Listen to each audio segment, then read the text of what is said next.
প্রত্যেক সামর্থ্যবান মুসলিম নরনারীর উপর জীবনে একবার হজ করা ফরজ। হজ করার স্বপ্ন প্রতিটি ধর্মপ্রাণ মুসলমানের মধ্যেই রয়েছে।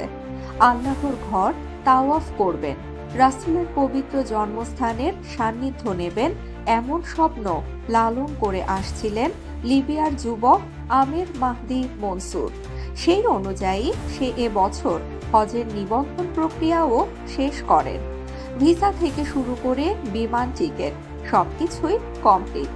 ইমিগ্রেশনের জন্য সব প্রস্তুতি নিয়ে আসেন বিমানবন্দরে। একটু পরেই উড়াল দিবেন রাসূলের দেশ সৌদি আরবের উদ্দেশ্যে। ঠিক তখনই যেন বাঁধল বিপত্তি। আমিরের মিশর হয়ে সৌদি আরবে হজে যাওয়ার কথা থাকলেও নিরাপত্তা ইস্যুর কারণে তাকে বিমানে উঠতে দেয়া হয় না। এক পর্যায়ে আমিরকে ছাড়াই টেক অফ করে বিমানটি। এরপরও আল্লাহর উপর অঢেল বিশ্বাস আর কাবাঘর তাওয়াফ করার প্রবল ইচ্ছা ক্ষণিকের জন্য হারাননি লিবিয়ান এই যুবক। এ সময় বিমানবন্দর কর্মকর্তার তাকে সান্ত্বনা দিয়ে বলেন, মন খারাপ করো না, হয়তো এটা তোমার কপালে ছিল না, কিন্তু আমিরের ছিল অটল বিশ্বাস। উত্তরে সে বলে, আমার নিয়ত হজের, ইনশাল্লাহ আমি যাবই। এরপর যান্ত্রিক ত্রুটির কারণে বিস্ময়করভাবে ফিরে আসে বিমানটি।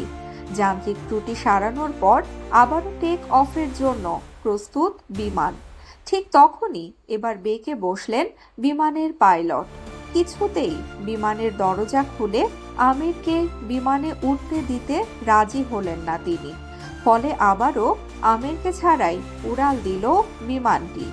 এবারও বিমানবন্দর কর্মকর্তারা তাকে সান্ত্বনা দিয়ে বলেন, মন খারাপ করো না, হয়তো এটা তোমার কপালে ছিল না, তবে আমিরের ছিল অদম্য ইমানি শক্তির দৃঢ় বিশ্বাস।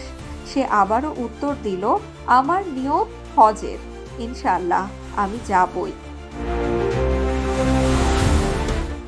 এর কিছুক্ষণ পর বিস্ময়কর খবর এলো, যান্ত্রিক ত্রুটির কারণে আবারও ফিরে আসে বিমানটি।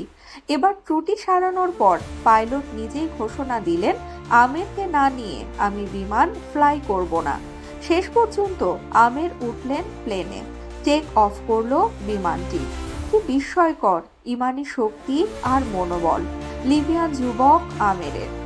দুইবার বিমানটিকে ফিরে আসতে হয়েছে। আর আমিরকে নিয়ে ফ্লাই করার পর বিমানে আর কোনো ধরনের ত্রুটি দেখা দেয়নি। ফলাফল বিমানটি স্বাভাবিকভাবেই পৌঁছে যায় গন্তব্যে। এদিকে সৌদি এয়ারপোর্টে পৌঁছার পর লিবিয়ান যুবক আমির এক ভিডিওতে বলেন, আল কাহ্হার এটি মহান আল্লাহর সুন্দর নামসমূহের একটি। এর অর্থ তিনি কারণগুলোকেও পরাস্ত করেন। আপনার জন্য সব নিয়ম ভেঙে দিতে পারেন, তাই কোনো বিষয়ে বেশি চিন্তা করো না।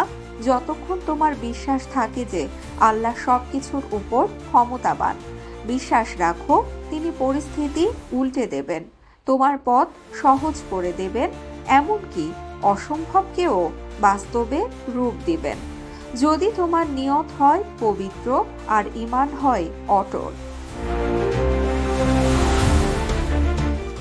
লিবিয়ার যুবক আমিরের এই বিস্ময়কর ঘটনা আর আল্লাহর প্রতি তার অঢেল বিশ্বাসের কারণে নেট দুনিয়ায় বেশ প্রশংসার জোয়ারে ভাসছেন তিনি। অনেকেই বলছেন আল্লাহর প্রতি অদম্য বিশ্বাসের ফল এটি।